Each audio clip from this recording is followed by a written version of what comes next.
आपका वोट, आपकी ताकत।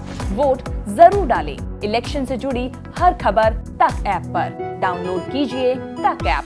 कैराना पश्चिमी उत्तर प्रदेश की सियासत का केंद्र, जहां पर सबसे ज्यादा वोटिंग हुई है। रिकॉर्ड वोटिंग यहां दर्ज की गई है। 58 विधानसभा सीटों में फर्स्ट फेज में इलेक्शन हुआ, वोटिंग हुई तो सबसे ज्यादा 75.12% वोट पड़े कैराना में। जबकि अगर हम पिछले रिकॉर्ड को देखें, 2017 की बात करें तो 69% वोटिंग थी यहां पर। साल 2012 में 66% वोटिंग थी, लेकिन इस बार 75% को क्रॉस करना वोटिंग का, इसका क्या मतलब है?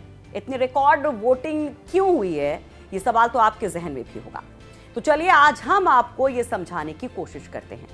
नमस्कार, आप देख रहे हैं यूपी तक और आपके साथ मैं हूं सुषमा। इस रिकॉर्ड वोटिंग के दो मतलब निकाले जा रहे हैं। पहला कि जेल में नाहिद हसन हैं और इस वजह से वोटर्स का एक इमोशनल सपोर्ट उनको मिला।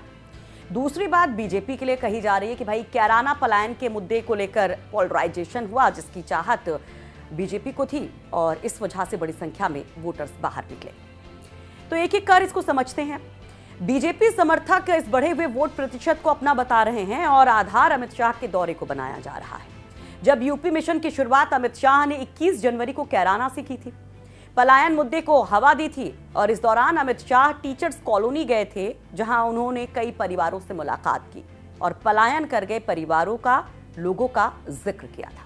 अमित शाह कहते हैं कि पलायन करवाने वाले पलायन कर गए, यानी अब उन्हें कोई भय नहीं है, वे आत्मविश्वास से भरे लोग हैं। तो क्या अमित शाह के इस दौरे और इन दावों बातों का असर हुआ और ध्रुवीकरण हुआ?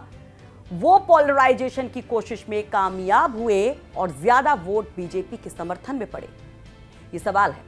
दूसरी तरफ जो दूसरा पहलू जिस पर खूब चर्चा हो रही है, दूसरे पक्ष की ओर से देखा जा रहा है, उनके मुताबिक ये बढ़ा हुआ वोट सपा गठबंधन के उम्मीदवार की ओर शिफ्ट हुआ है और इसके पीछे की बड़ी वजह सपा उम्मीदवार नाहिद का जेल में होना और उनके समर्थन में बहन इकरा का प्रचार प्रसार करना माना जा रहा है। और माना जा रहा है कि ये एक इमोशनल मैसेज के तौर पर लोगों के बीच गया, खासतौर पर मुस्लिम मतदाताओं के बीच।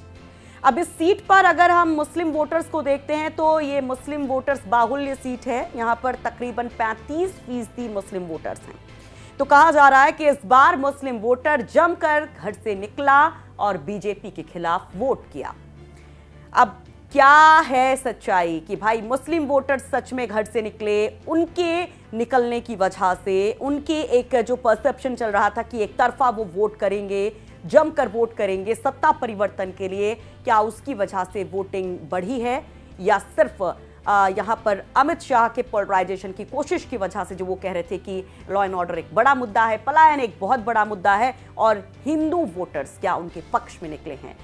तस्वीर असली क्या है, किसके पक्ष में ये बढ़ा हुआ वोट पड़ा है, इसका इंतजार करना होगा। 10 मार्च को तस्वीर साफ हो जाएगी। लेकिन जैसा कि हम बता रहे थे, आपको पहले भी बताते रहे इस सीट के समीकरण को कि 17 के चुनाव में किस तरह से हुकुम सिंह की बेटी मृगांका चुनाव मैदान में होती हैं, बीजेपी की तरफ से वो हार जाती हैं, नाहिद हसन को जीत मिलती है। उसके बाद बाई इलेक्शन जब होता है हुकुम सिंह के निधन के बाद, तो भी यहाँ पर गठबंधन की जीत होती है और मृगांका हार जाती हैं। अब फिर से मृगांका और नाहिद हसन के बीच में जोरदार टक्कर है।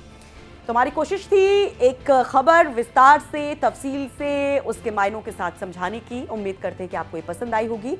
यूपी तक देखते रहिए तमाम पॉलिटिकल खबरों के लिए और पढ़ते रहिए UP तक.in।